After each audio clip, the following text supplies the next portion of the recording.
Hello hi friends. Picnic के मन केवल शीत दिन में करा जाए समस्त विश्वास, किंतु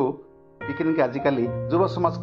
खरा दिन पिकनिक करें भल पाते जमी फेब्रुआरी मार्च मास पिकनिक करती माने जदि संडे सैटरडे संडे फ्री अच्छा से करते जमती कि बलांगीर मनकर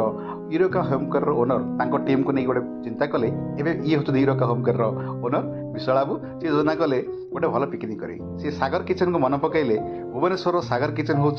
देशी और पारंपरिक खाद्य बनवार उस्ताद अच्छा तेणु तांको निमंत्रित अधिक करा तेणु मो टीम को माने सागर और टीम को सागर एंड किचन टीम को डक स्वतंत्र अतिथि भाव पिकनिक संपूर्ण खाद्य प्रस्तुत दायित्व नापे जेहतु खाद्य पारंपरिक पद्धति बना माने काठ चुली जी कि 20-30 वर्ष तक लोक घरे जाड़ी घरे घरे काठ चुली रोषे होता पिकनिक काठ चुली रोषे चलती गोटे हम आप टमाटो पड़ा बैगण पड़ा आलू भी पड़ा गोटे दला रसुण दे गोटे दला ये गोटे हम पुणी माछ को तावारे भजा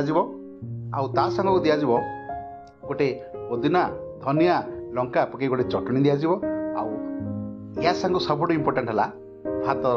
पखाड़ भात खिया पखाड़ भात को माछ तावा भजा आपर दला आप टमाटा भजा ये दला भल लगे तेणु जदि आप पिकनिक ए समय करा पाती एमती देशी खाद्य पारंपरिक खाद्य परंतु एंजॉय करते आ दरकार पड़े सागर किचन को स्वतंत्र अतिथि डाक। धन्यवाद, नमस्कार।